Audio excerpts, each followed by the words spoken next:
Hello everyone, today's topic is double pendulum.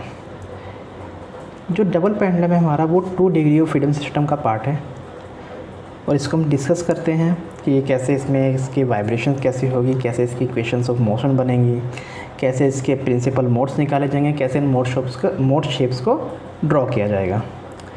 ये question आपका university के एग्ज़ामिनेशन पॉइंट ऑफ व्यू से बहुत इंपॉर्टेंट है एंड अगर आप लेटेस्ट या लास्ट ईयर्स के पेपर्स उठा के देखें तो ये क्वेश्चन आपको बहुत बार मिलेगा। So let us start. देखिए ये जो हमारा पेंडुलम है ये एक स्ट्रिंग है, फर्स्ट स्ट्रिंग है जिसकी लेंथ क्या है ये L1, इसकी लेंथ है ये L1, क्लियर, ठीक।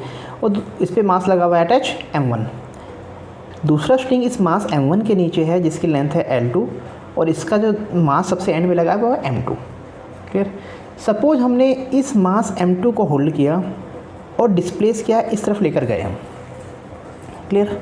डिस्प्लेसमेंट हमने की इसकी, सपोज हम इसको डिस्प्लेस करके लेकर गए इस सेकंड फिगर में, देखिए x2 डिस्टेंस तक, x2 तक हम इसको लेकर गए, क्लियर। अब जब हम इसको x2 तक लेके गए तो हमारा मास जो 1 है M1 है वो भी डिस्प्लेस होगा। सपोज वो इसकी डिस्प्लेसमेंट हुई है x1, क्लियर। तो ये जो मास M1 है ये इस हिंज पॉइंट के अबाउट, ये जो हमारा रोटेशनल पॉइंट है, हिंज पॉइंट है, इसके अबाउट एंगल बना रहा है θ1 और मास M2 हमारा इस पॉइंट के अबाउट हिंज है। मास M2 की रोटेशन किसके अबाउट है, इस मास M1 के, जहाँ पे ये हिंज है मास M1 पे, उसके अबाउट इसकी रोटेशन है तो उसके साथ एंगल बना रहा है θ2। अब हमने देखना है कि इसका फ्री बॉडी डायग्राम क्या है। सपोज ये मास M1 हमारा डिस्प्लेस है, ये क्या है हमारा M1, क्लियर। अब इसकी जो स्ट्रिंग एक ये गई है इसमें सपोज है टेंशन T1, क्लियर। हम मानते हैं कि जब हमने इसको डिस्प्लेस किया इस मास के कारण इसमें टेंशन है T1 फर्स्ट में और सेकंड वाले में टेंशन है T2। ये हम अपनी अजम्पशन लेके चलते हैं, इसमें टेंशन T1 है और ये T2 है। जब ये T1 इधर टेंशन है तो ये एंगल हमारा कितना हो जाएगा θ1। कौन सा एंगल हमारा, ये एंगल, ये कितना होगा हमारा θ1, क्लियर। अब ये हमारा T1 इस वाले स्ट्रिंग पे है तो T2 भी हमारा इधर एक्ट कर रहा है, ये हमारा क्या है T2 और T2 इस वर्टिकल के साथ एंगल कितना बना रहा है θ2, क्लियर। अब हम देखते हैं कि इसमें और कौन कौन सी फोर्स जनरेट हो रही है। जब ये मेरा मास M1 इधर डिस्प्लेस होके आया तो इसकी एक इनर्शिया फोर्स किधर लगेगी, टुवर्ड्स इक्विलिब्रियम। इक्विलिब्रियम कौन सी थी इसकी, ये डॉटेड लाइन। तो इस डॉटेड लाइन के अबाउट क्या होगा, ये मूव करना स्टार्ट करेगा मतलब, और वो डिस्प्लेस होकर आएगा ये M1 x1 डबल डॉट, ये इसकी क्या हो जाएगी, इनर्शिया फोर्स हो जाएगी towards equilibrium line, clear. Second thing, अब हम अपनी टेंशन T1 और T2 को क्या कर देते हैं, इसके कंपोनेंट्स ब्रेक कर देते हैं। T1 का एक अपवर्ड कंपोनेंट आएगा T1 cos θ1 और T1 का एक हॉरिजॉन्टल कंपोनेंट इस लेफ्ट साइड में एक्ट करेगा, वो होगा T1 sin θ1, clear. Now T2 का एक कंपोनेंट इधर हॉरिजॉन्टल में राइटवर्ड एक्ट करेगा, ये होगा T2 sin θ2। इसका जो वर्टिकल डाउनवर्ड कंपोनेंट होगा वो होगा T2 cos θ2, क्लियर। ये तो हो गया कि हमारे मास M1 पर कौन कौन सी टोटल फोर्सेस एक्ट कर रही हैं और उस फोर्स के कंपोनेंट्स क्या हैं, ठीक है। और एक इस पे क्या लगेगा M1G। मैंने आपको बताया था फर्स्ट यूनिट में कि कभी भी वर्टिकल बार या वर्टिकल स्ट्रिंग पे मासेस हैं उनका अगर डिस्प्लेसमेंट आप करते हैं वर्टिकल, अगर वो वर्टिकल हैंग कर रहे हैं या वर्टिकल पोजीशन में हैं, तो हमेशा आपने ग्रेविटेशनल फोर्स को पिक्चर में लेना है, मतलब आपने उस बॉडी का वेट लेना है mg, क्लियर। तो ये हमारा पेंडुलम वर्टिकल, जिसमें हमारा mg कंपोनेंट भी आएगा, ठीक। अब हम दूसरे मास पे आ जाते हैं। दूसरा मास है सपोज मेरा यहाँ पर है, यहाँ पे। अब अगर आप फोकस करें तो ध्यान से देखें तो इस पे एक टेंशन लग रही होगी, ये T2, क्लियर। इस पे एक डाउनवर्ड फोर्स लग रही है m2g, वर्टिकल है तो m2g लगेगा ही, ठीक है। अब जब ये हमारा डिस्प्लेस होकर राइटवर्ड आया तो लेफ्टवर्ड हमारा क्या लगेगा, इनर्शिया फोर्स एक्ट करेगा और वो होगा m2x2 डबल डॉट। क्लियर। अब देखिए जैसे हमने उधर टेंशन्स के कंपोनेंट ब्रेक किए थे, इधर भी करेंगे। ये एंगल कितना होगा, यहाँ से प्लीज़ समझ लेते हैं, ये θ2 है तो हमारा ये भी क्या होगा, θ2 होगा। तो ये मेरा एंगल कितना हो गया, θ2। तो इस θ2 के कारण इस T2 का कंपोनेंट हमारा अपवर्ड आएगा और अपवर्ड क्या होगा, T2 cos θ2 एंड इसका कंपोनेंट जो हॉरिजॉन्टल आएगा लेफ्टवर्ड वो आएगा T2 sin θ2। ये फोर्सेस हमारी इस पे एक्ट कर रही है, टोटल फोर्सेस। अब हमने ये देखना है कि इसके जो ये फ्री बॉडी डायग्राम बना है इसके कारण हमारी फोर्सेस को इक्विलिब्रियम में लाते हैं, उससे हमारी इक्वेशन ऑफ मोशन बनेगी और उस फर्दर इक्वेशन ऑफ मोशन को हम सॉल्व करेंगे। तो हम बनाते हैं अभी इसकी इक्वेशन ऑफ मोशन। हम पहले फर्स्ट मास को ले लेते हैं। फर्स्ट मास पे देखिए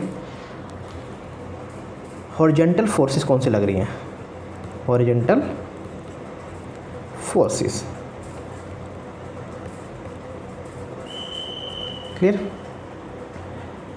अब हम हॉरिजॉन्टल फोर्स देखें तो हमारी फर्स्ट जो फोर्सेस एक्ट कर रही हैं वो है हमारा पहला m1 x1 double dot plus T1 sin θ1 T1 sin θ1 minus T2 sin θ2 equal to 0। Clear. अब हम ये देखते हैं कि इस पे वर्टिकल फोर्स कौन सी लग रही है, वर्टिकल फोर्सेस कौन सी लग रही हैं देख लेते हैं। मास m1 की बात कर रहे हैं अभी हम, ये हमारी लग रही है वर्टिकल, एक लग रहा है हमारा m1g plus T2 cos θ2 equal to T1 cos θ1। Clear. ये तो हमारा हो गया जो मास m1 पे लग रहा है। अब हम मास m2 का भी पिक्चर में ले लेते हैं, इसी को हम कह देते हैं इक्वेशन फर्स्ट, ठीक है। अब हम आते हैं मास m2 पे। m2 में देखिए तो हम क्या लगता है हमारा हॉरिजॉन्टल फोर्सेस में m2x2 double dot plus T2 sin θ2 equal to 0। Clear. Equation 2, ठीक है। अब हम अगर इसमें वर्टिकल फोर्सेस देखें मास m2 पे जो एक्ट कर रहा है वो होगा हमारा m2g equal to T2 cos θ2। Clear. अब अगर m2g equal to T2 cos θ2 देखें, हमने एक एजम्पशन अपनी मैकेनिकल वाइब्रेशन में हमेशा एक एजम्पशन लेकर चलते हैं कि डिस्प्लेसमेंट स्मॉल है। इट मीन्स इस केस में जो हमारा θ1 और θ2 होगा वो क्या होगा, स्मॉल होगा। तो हमारा cos θ1 अप्रोक्सीमेट क्या होगा, ये आ जाएगा हमारा 1 और हमारा cos θ2 आ जाएगा approximate cos 0 equal to 1। Means m2g equal to T2, m2g equal to T2। ये फर्स्ट थिंग आ गई मेरी। अब मैं इसकी वैल्यू इसमें भी पुट कर सकता हूँ। क्लियर। तो हम देखते हैं क्या आता है। यहाँ पे हमने पुट किया इसका और हम देखते हैं ये क्या आ रहा है, m1g equal to T1 minus T2। T2 कितना है मेरा, m2g। तो ये तो मेरे पास आ जाएगा T1 equal to m1 minus m1 plus m2g, m1 plus m2g। तो मेरे पास T1 की वैल्यू आ गई, T2 की वैल्यू आ गई। एक्चुअल में हमने यहाँ पर किया है कि T1 और T2 को हमने ग्रेविटेशनल कंपोनेंट में कन्वर्ट कर लिया है, क्योंकि ये जो टेंशन है ये इस ग्रेविटेशनल इफेक्ट के कारण ही आ रही है, इसलिए हमने इसको स्ट्रिंग में जो टेंशन है वो ग्रेविटेशन इफेक्ट के कारण है, इसलिए हमने T1 और T2 को ग्रेविटेशन फोर्स में, ग्रेविटेशन के पैरामीटर्स में लेकर आ गए हैं। अब हम इन T1 और T2 की वैल्यू इक्वेशन 1 और 2 में पुट करेंगे टू सिंप्लीफाई इट। क्लियर, हम इसको फर्दर सिंप्लीफाई करेंगे। और दूसरी चीज़ हम क्या करते हैं, हम देखिए यहाँ पर अगर आप देखें ये x1 है वेरिएबल, ये θ1 वेरिएबल, θ2 वेरिएबल, इसमें x2, इसमें θ2। हम इसको जो है एक ही पैरामीटर में, वेरिएबल्स हमारी एक ही फॉर्म में रहे, चाहे लीनियर डिस्प्लेसमेंट रहे x1 x2, चाहे एंगुलर डिस्प्लेसमेंट रहे θ1 θ2। तो हम क्या करते हैं, इसमें एंगुलर को लीनियर में कन्वर्ट कर देते हैं, मीन्स हम θ1 θ2 को x1 और x2 की फॉर्म में लेकर आते हैं। तो अगर आप इस फिगर को ध्यान से देखें, इस वाले को, जो हमारा सेकेंड फिगर है, इसको अगर हम फोकस करें इस वाले फिगर को, तो हम क्या देखते हैं, साइन θ1 क्या होगा, साइन θ1, ये θ1 है, साइन θ1 क्या होगा हमारा अप्रोक्सीमेट x1/L1। क्लियर, और साइन θ2 क्या होगा हमारा, ये हो जाएगा ट्रायंगल, साइन θ2 क्या होगा, ये डिस्टेंस, ये कितना होगा x2 - x1, ये कितना हो जाएगा x2 - x1/L2। क्लियर, तो साइन θ1 है हमारा x1/L1 और साइन θ2 है हमारा x2 - x1/L2। So from figure, from geometry क्या कहती है, sine θ1 equal to x1/L1 and sine θ2 equal to x2 - x1/L2। Sine θ1 है हमारा x1/L1 एंड साइन θ2 है x2 - x1/L2। क्लियर, अब हम इस साइन θ1 की वैल्यू, साइन θ2 की वैल्यू, इस T1 की वैल्यू, इस T2 की वैल्यू इक्वेशन 1 एंड 2 में पुटअप करेंगे। So from equation first and second, तो हम पहले इक्वेशन 1 ले लेते हैं, फ्रॉम इक्वेशन फर्स्ट।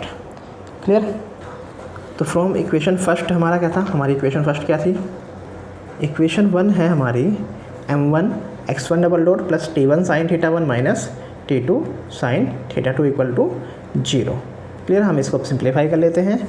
तो हमारी इसमें जब हम वैल्यूज़ पुट करते हैं तो हमारे पास इक्वेशन 1 से आ जाता है m1 x1 double dot plus m1 plus m2 upon L1 g into x1 equal to m2g x2 minus x1 upon L2।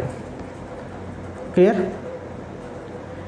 अब हम क्या करते हैं, इसको फर्दर और सिंप्लीफाई कर लेते हैं, मतलब कि x1 वाली टर्म लेफ़्ट साइड में और x2 वाली टर्म राइट साइड में। हमेशा हम क्या करते हैं, जब भी हमारे इक्वेशन ऑफ 2 डिग्री फ्रीडम में क्या करते हैं, जब भी इक्वेशन ऑफ मोशन बनती है तो हम एक वेरिएबल्स को लेफ़्ट साइड कर लेते हैं, सेकंड वेरिएबल को राइट साइड कर लेते हैं, मतलब सेग्रीगेशन कर लेते हैं। तो यहाँ पे वही करते हैं हम, ये हमारे पास आ जाएगा m1 x1 double dot plus m1/L1 plus m2/L1 plus m2/L2 g x1 equal to m2g x2/L2। Clear, इसको हम ले लेते हैं अपनी इक्वेशन थर्ड। अब from equation second, from equation second, equation second हमारे पास क्या थी, m2 x2 double dot plus T2 sine θ2। T2 की वैल्यू है हमारे पास m2g और साइन θ2 की वैल्यू हमारे पास x2 - x1/L2। तो पुटअप कर दीजिए आप लोग भी, m2 x2 double dot plus m2g x2 - x1/L2 equal to 0। फिर हम फर्दर इसको सिंप्लीफाई कर लेते हैं, x2 वाली टर्म लेफ्ट साइड, x1 वाली term right side, m2 x2 double dot plus m2g/L2 x2 equal to m2g x1/L2। Clear, ये equation आ गई हमारे पास, इक्वेशन नंबर 4। अब हमारे पास इक्वेशन थर्ड है और फोर्थ है। हम क्या करते हैं, अब जब हमारे पास ये वेरिएबल्स के अकॉर्डिंग सेग्रीगेशन हो जाता है इक्वेशन ऑफ मोशंस का, तब हम करते हैं क्या, प्रिंसिपल मोड्स की कंडीशन लगाते हैं, क्योंकि हमें प्रिंसिपल मोड्स निकालने हैं। और प्रिंसिपल मोड की कंडीशन क्या है कि जो हमारी मोशन हो रही है वो हमारा क्या है, सेम फ्रीक्वेंसी को फॉलो कर रही है, मतलब कि दोनों मासेस हमारा किसी एक फ्रीक्वेंसी पे वाइब्रेट कर रहे होंगे। प्रिंसिपल मोड ये कहता है। तो from condition of principal mode, from condition of principal mode, क्या कहता है हमारा प्रिंसिपल मोड कि x1 इक्वल टू, इसमें वेरिएबल्स डिस्प्लेसमेंट क्या है, वेरिएबल क्या है x1 और x2। तो x1 इक्वल टू हम मान लेते हैं एक वेरिएबल, इसका amplitude a1 sine omega T, किस फ्रीक्वेंसी से वाइब्रेट कर रहा है, ओमेगा। तो इट मीन्स कि हमारा जो दूसरा मास है जो x2 वाइब्रेट डिस्प्लेस हो रहा है वो भी सेम फ्रीक्वेंसी को फॉलो कर रहा होगा, साइन ओमेगा टी। क्लियर।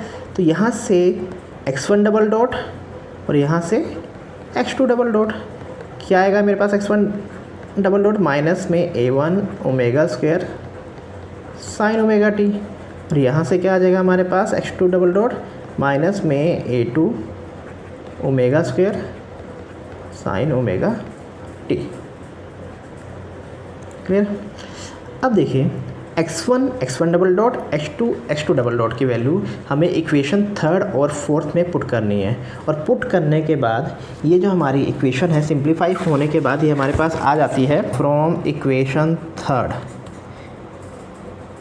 ये आ जाता है हमारे पास m माइनस में m1 omega square plus m1 plus m2 upon L1 plus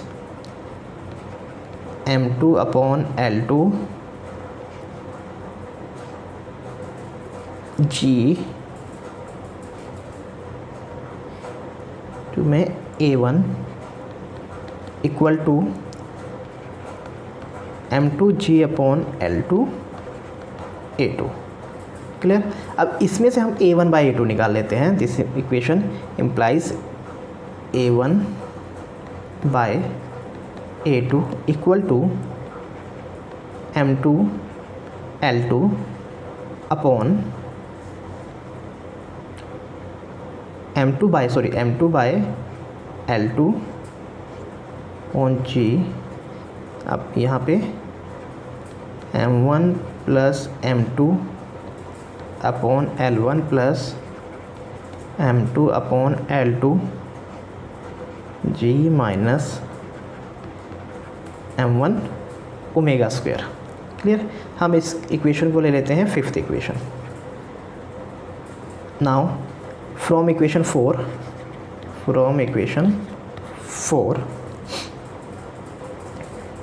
हम डायरेक्ट इसमें a1 बाई a2 लिख लेते हैं, क्योंकि हम इसमें x2 और x2 डबल डॉट की वैल्यू पुट करेंगे, फिर इसमें से a1 a2 निकालेंगे, a1 बाई a2 निकालेंगे, तो ये हमारे पास आ जाता है m2g upon L2 minus m2 omega square upon m2 upon L2 g, equation number 6। Clear. अब अगर हम इन इक्वेशन हम नेक्स्ट क्या करते हैं, 2 डिग्री ऑफ फ्रीडम में स्टेप वाइज हम चल रहे हैं। पहला स्टेप क्या होता है हमारा, equation of motion banana. Second step होता है उस इक्वेशन ऑफ मोशन के अकॉर्डिंग हमने क्या करता है, प्रिंसिपल मोड के लिए उसको एज्यूम करते हैं कि x1 equal to a1 sine omega T, x2 equal to a2 sine omega T. फिर हम क्या करते हैं, उसको इक्वेशन ऑफ मोशन में पुट कर देते हैं और वहाँ से a1 बाई a2 का रेशो निकालते हैं दोनों इक्वेशन में। अब क्या करते हैं, उसके बाद नेक्स्ट स्टेप क्या होता है, इन दोनों इक्वेशन को हमें इक्वेट करना है, क्योंकि दोनों ही क्या है a1 बाई a2 का रेशो है। तो नेक्स्ट स्टेप क्या होगा हमारा, equating equation 5 and 6। Equating equation 5 and 6। अच्छा, उससे पहले हम इसको थोड़ा सिंप्लीफाई कर लेते हैं, क्योंकि ये बहुत लेंदी इक्वेशन हो जाएगी, तो हम उसके लिए एक केस लगा देते हैं, स्पेशल केस, ताकि हम इसको थोड़ा सिंप्लीफाई कर सकें। हम एज्यूम कर लेते हैं कि हमारे जो मासेस हैं m1 और m2 ये इक्वल है, मीन्स ये मास है सेम, एक m है, और लेंथ हमारी क्या है, दोनों पेंडुलम के स्ट्रिंग की लेंथ भी हमारी क्या है, L1 equal to L2 equal to L है। अब ये मेरी इक्वेशन एकदम सिंप्लीफाई हो जाएगी। उस सिंप्लीफिकेशन के बाद मैं इन इक्वेशन को इक्वेट करता हूँ, इक्वेशन 5 एंड 6। क्लियर। उनको इक्वेट इन M1 M2 M के इक्वल पुट करते हैं, L1 L2 L के इक्वल पुट करते हैं, तब हम इसको इक्वेट करते हैं। और इक्वेट करने के बाद जब मैं इसको क्या करता हूँ, क्रॉस मल्टीप्लाई करेंगे, सॉल्व करेंगे, तो सॉल्व करने के बाद हमारे पास ये इक्वेशन इस फॉर्म में आ जाती है, omega 4 upon G square minus 4 omega square upon L G plus 2 upon L square equal to 0। Clear. और अगर आप इस इक्वेशन को थोड़ा फोकस करें तो ये आपकी क्वाड्रेटिक इक्वेशन है। ये आपका ओमेगा स्क्वायर का स्क्वायर हो गया। क्लियर। ये आपका ओमेगा स्क्वायर एक तरह से हमारा क्या हो गया, एक सिंगल वेरिएबल हो जाएगा, यहाँ पे हमारा कुछ नहीं रहेगा। ठीक है, ये मतलब ये सी हो गया। तो हमारा ए क्या है 1 अपॉन जी स्क्वायर, बी क्या है 4 अपॉन एल जी, सी क्या है 2 अपॉन एल स्क्वायर। तो हम क्वाड्रेटिक इक्वेशन का यहाँ पे कंसेप्ट लगा के इसके रूट्स निकाल लेते हैं और रूट में हमें क्या मिल जाती है, इक्वेशन मिल जाती है ओमेगा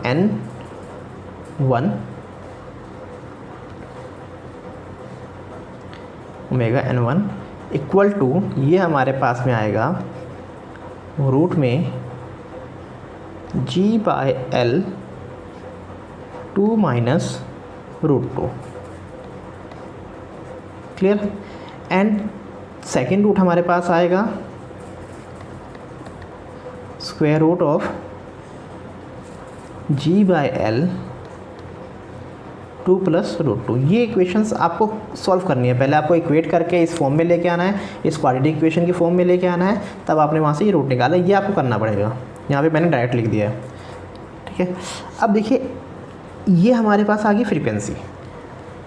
डबल पेंडुलम के केस में अगर दोनों का मास सेम है, स्ट्रिंग की लेंथ सेम है, तब मेरे पास ये फ्रीक्वेंसी आ जाती है। क्लियर। अब हम क्या करते थे, जब फ्रीक्वेंसी निकल जाती थी उसके बाद हम मोड निकालते थे। उसके बाद हम क्या करते थे, मोड निकाल देते थे। और मोड निकालने के लिए क्या करते थे हम, जो हमारा a1/a2 आया है, इक्वेशन 5 और 6 में हमने a1/a2 निकाला है। चाहे इक्वेशन 5 ले लीजिए, चाहे इक्वेशन 6 ले लीजिए, दोनों में से कोई इक्वेशन ले लीजिए और उसमें पहले आप ओमेगा n1 पुट कर दीजिए। ठीक है। और चाहे आप n2 पुट कर दीजिए, उससे कोई इशू नहीं होता है। ठीक है। तो हम पुट ओमेगा n1 इधर इन इक्वेशन 5 और 6। ठीक है। हाँ, इक्वेशन 5 और 6 में आप m1 equal to m2 put कर लीजिएगा, m के इक्वल, और l1 equal to l2 equal to l put कर लीजिएगा। ठीक है। तब हम इसको फर्दर सॉल्व करेंगे। तो मेरे पास पुट करने के बाद ये मोड आएगा a1/a2 किस फ्रीक्वेंसी के निकाला, 1 के लिए, तो ये फर्स्ट मोड आ गया 1 के लिए। और ये मेरे पास आ रहा है -1 plus √2 equal to 0.414। Clear. Similarly a1/a2 second mode के लिए क्या आएगा हमारे पास, हम उसमें सेकेंड वो पुट कर देंगे, माइनस में √2, ये हमारे पास आ जाएगा माइनस में 2.414। अब ये मेरे पास दो मोड्स आ गए। फर्स्ट मोड है मेरा 0.414, सेकेंड मोड है माइनस में 2.414। नेक्स्ट क्या करते थे हम, मोड शेप ड्रॉ करते थे। नेक्स्ट क्या करते थे हम, मोड शेप ड्रॉ करते थे। और मोड शेप में क्या करते हैं हम, मोड शेप में हम क्या करेंगे कि मोड शेप क्या होता है हमारा, कि ये मेरे पास देखिए क्या था, पेंडुलम था। हम फिगर ड्रॉ कर ले रहे हैं। ये मेरे पास क्या था, एक मास m1 था, इसकी लेंथ l1 थी। ये दूसरा मास था m2, ये m1, इसकी l2। क्लियर। अब हम फर्स्ट केस के लिए करेंगे, फर्स्ट मोड के लिए हॉरिजॉन्टल एक रेफरेंस लाइन ले ली हमने। ये रेफरेंस लाइन कौन सी, ये वाली, जो हम, ये हमारी ओरिजिनल पोजीशन में जो पेंडुलम था। ठीक है। ये इसका मास m1 के लिए। अब देखिए फर्स्ट मोड क्या कहता है कि a1 इक्वल टू किसके आ जाएगा, 0.414 a2। a1 equal to 0.414 of a2। It means a2 greater होगा, a1 स्मॉलर होगा। ठीक है। a2 ग्रेटर होगा, a1 स्मॉलर होगा। सॉरी, हमें नीचे का एंड फिक्स नहीं करना है। तो हमारा a2 का डिस्प्लेसमेंट सपोज हुआ 1, a2 का डिस्प्लेसमेंट सपोज हुआ 1, तो हम इसको a2 लिख लेते हैं। क्लियर।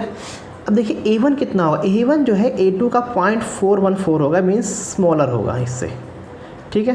तो ये मेरे पास क्या आ जाएगा, a1 अप्रोक्सीमेट 0.414, ठीक है। तो अब इसको इस स्ट्रेट लाइन से मिला देते हैं और इसको इस स्ट्रेट लाइन से मिला देते हैं, तो ये मेरे पास क्या आ जाता है, इसका मोड शेप आ जाता है, ठीक है। ये हमारा कौन सा फर्स्ट मोड है, ये कौन सा मेरा फर्स्ट मोड। अब हम ड्रॉ करते हैं हमारा सेकंड मोड। देखिए सेकंड मोड,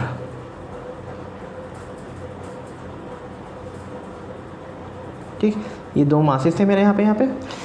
अब सेकंड मोड क्या कहता है कि A1 इक्वल टू -2.414 है, A1 इक्वल टू -2.414 है। इट मीन्स माइनस साइन का मीन्स है कि अगर आपका एक लेफ़्ट साइड में जा रहा है तो दूसरा राइट साइड में जा रहा होगा, एक लेफ़्ट साइड में जा रहा है तो दूसरा राइट साइड में जा रहा है, ठीक है। और A1 हमारा A2 से ग्रेटर आ रहा है, कितना ग्रेटर आएगा, 2.414 टाइम्स ग्रेटर आएगा।